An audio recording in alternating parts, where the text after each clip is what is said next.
আপনার ফুড়ির বিয়া, আপনার ফুড়ির বিয়াত আপনার বাগনা বাগনি হল জমা হয়েছেন, আপনারও ফুয়া বাতি যাওয়াটাও আছেন নাইনি। দেখা গেল ইটা একবারে ওলা খাম খাম করা এক গরুর ভিতরে ফুয়াইন ফুড়িন এখানো 20 বছর 22 বছর বয়স নাইনি। ময়ূর গরুর ভাই, ফুফুর গরুর ভাই, বোন ওটাই মিলিয়া খাবলা খাবলি কররা বিয়ার দিন ইটা খুশি কররা তারা নাইনি।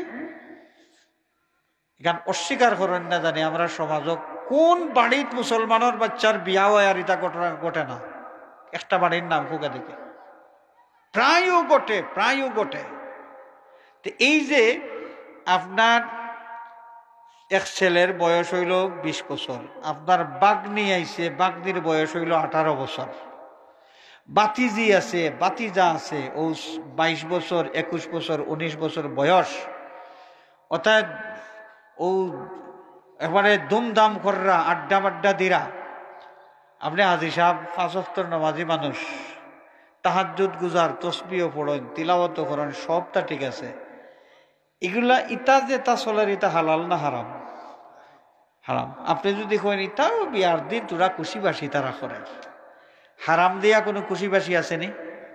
হারাম তো হারামও, হারাম তো হারামও। খুশিবাসী করুক না, বেটিনতে বেটিনতে তারার খুশি করুক। বোন যারা আছে, ফুফুর গরো বোন, মামুর গরো বোন, চাচার গরো বোন, সকল বোন মিলিয়া তারা আলগা এক জায়গাত খুশি করুক।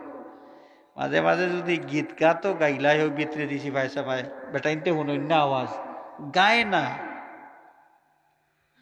ইকান কইয়া তো বিপদ। মানুষে কইবা মঞ্জলালি হুজুরে কইছেন বিয়ার গীত গাওয়া যাই যাচ্ছে, কইয়া লাগাইব তারা উঠানোর মাঝে তামাইল দেওয়া।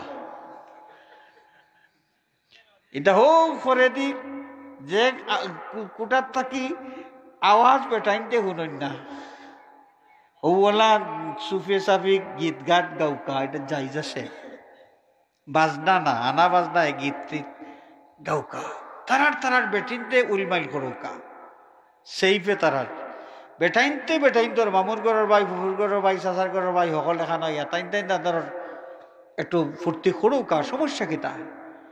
কিন্তু যুবক আর যুবতী ভাই আর চাচার ঘরের ভাই, ফুফুর ঘরের ভাই বোন মিলিয়া যে একখানা মিলিয়া মারা দেওয়া, এইটা তো হারাম। আর হারাম সব সময় হারাম। বিয়ার দিন কোর খুশিবাসীর লাগে কিতা হারাম হালাল হয়ে যায়নি। আপনি যদি আজি সাহেব আনামাতিয়া থাকেন আর কই যা করিল বা এটা খুশিবাসী করে আসতা, আপনি নিষেধ করেন না। যদি আপনি কিয়ামতের দিন ধরা খাইবা, কিয়ামতের দিন ধরা খাইবা। আল্লাহর নবী সাল্লাল্লাহু আলাইহি ওয়াসাল্লাম ফরমায়েন, আলা ওয়া কুল্লুকুম রাঈন ওয়া কুল্লুকুম মাসউলুন আন রাইয়াতিহি।